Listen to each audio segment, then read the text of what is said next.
Welcome to week 4, Delight Yourself in the Lord. Welcome to the Burning Empowerment of Your Soul blog series. People, we're not just dealing with some fluffy quotes here. We're hitting hard with the wisdom straight from Psalms 37:4. Delight yourself in the Lord, and He will give you the desires of your heart. That's the mission. That's the focus. We're gearing up to conquer this week. Now, soldiers, let's cruise down the highway of life in the gratitude convertible. What are your 3 turbocharged gratitude gears that are revving you up, revving your engines up right now? Now, gratitude isn't just the seatbelt.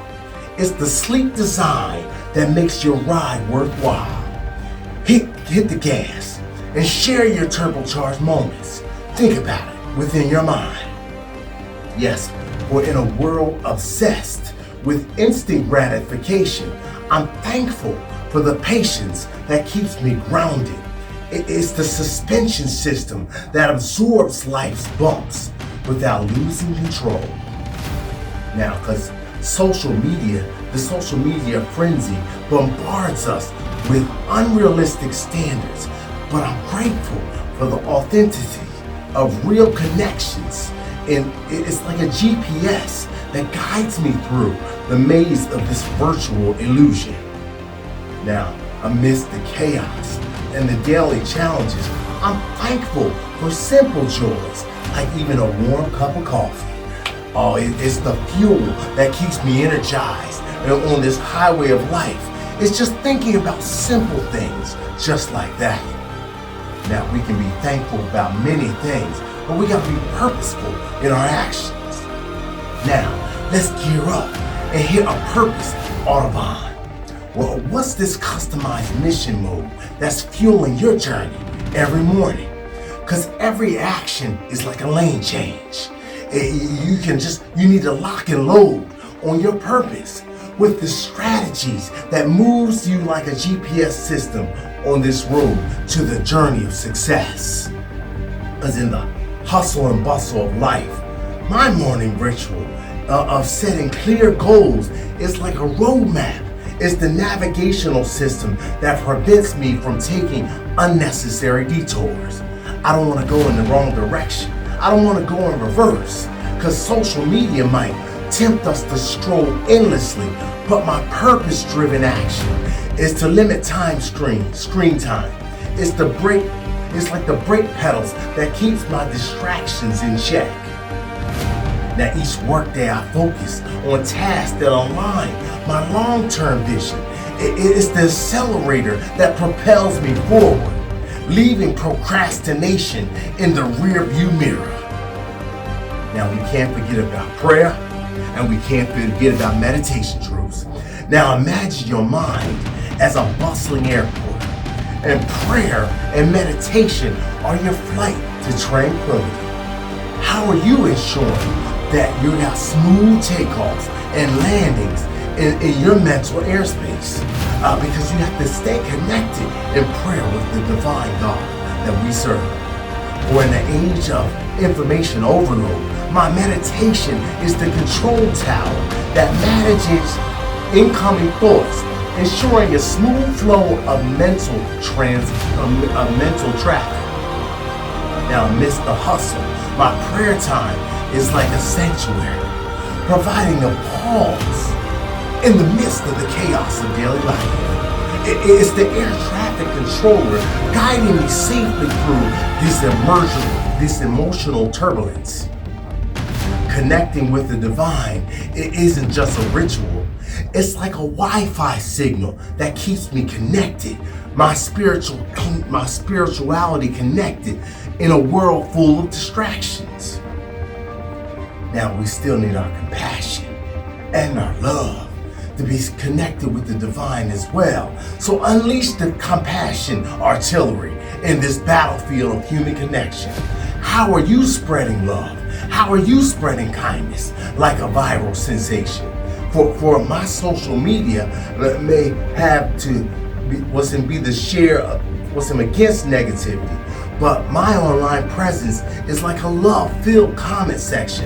It's a positivity injection into this digital realm, leaving a trail of viral smiles.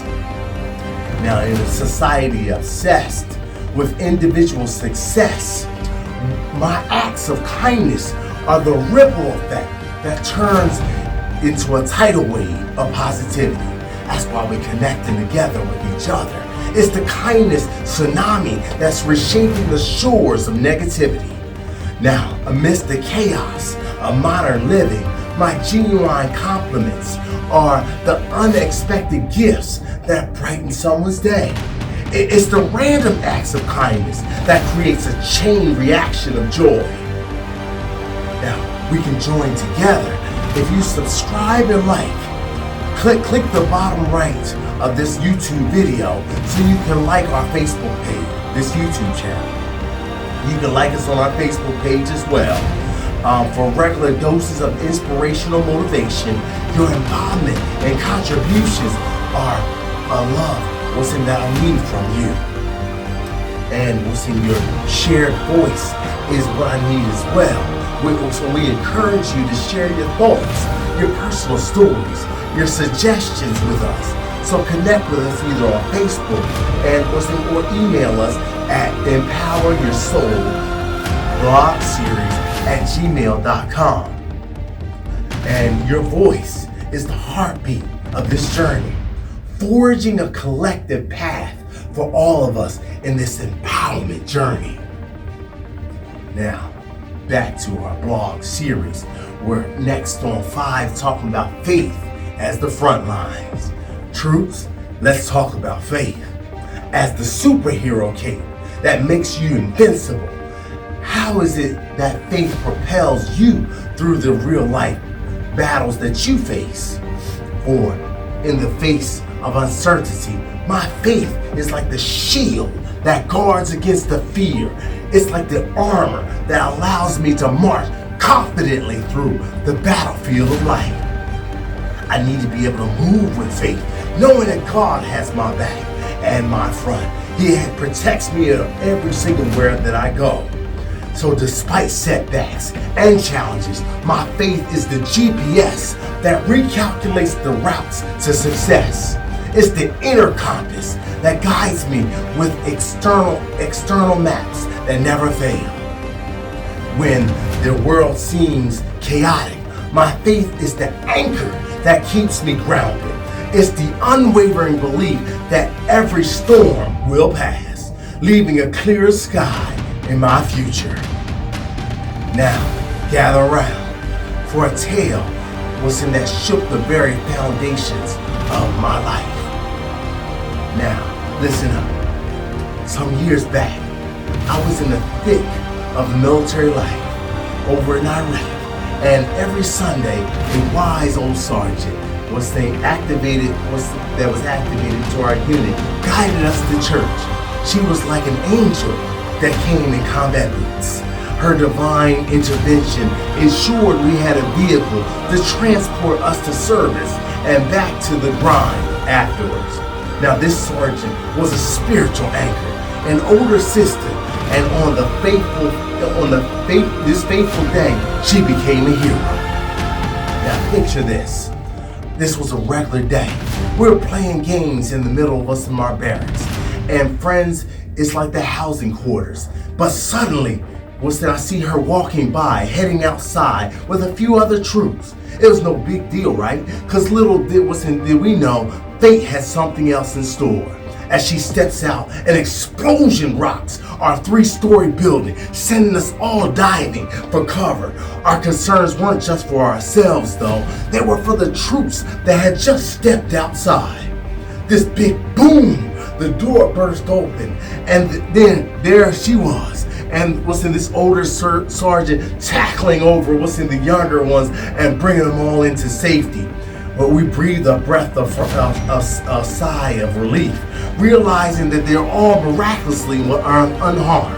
But our sergeant, she got a cut on her hand.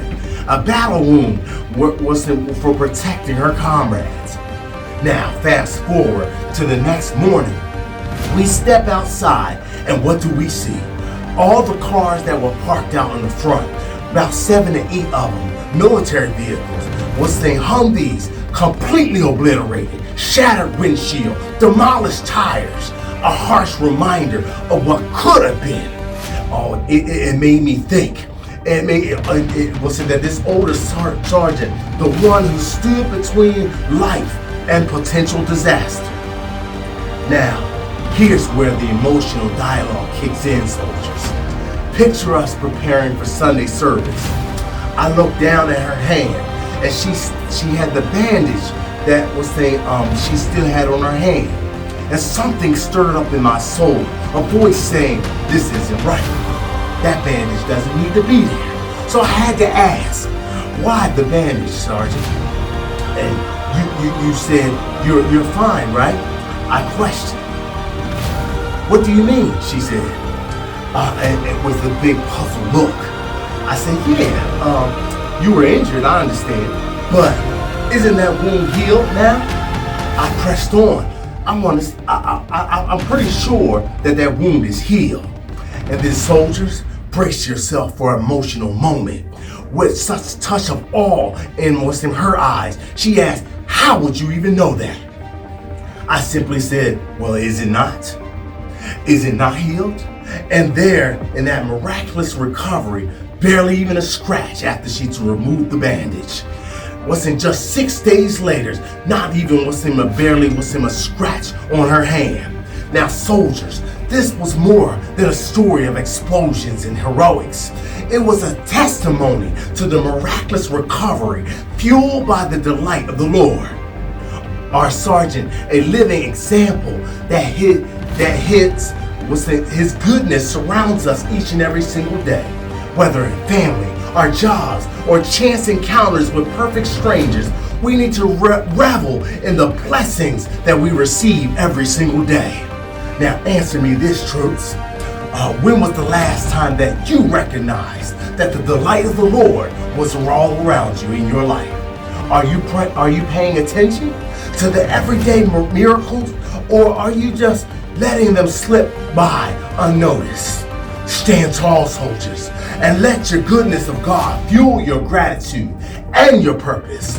People, now let's go out there and recognize the divine delights in your midst. Soldiers, these analogies are like artillery to the motivational arsenal. Deploy them strategically in your life and let them transform the power that's within you and propel you forward. Get ready to conquer your day. Get ready to conquer the rest of your year with the firepower of purpose, gratitude, love, meditation, and faith. When we align your desires with a deeper purpose, you enter the divine connection with you and God. And your dreams and your universe become the same team, and they're ready to kick some serious butt. It's a symphony of fulfillment orchestrated by dedication and the divine God's plan all together. Now I want to hear from each and every single one of you.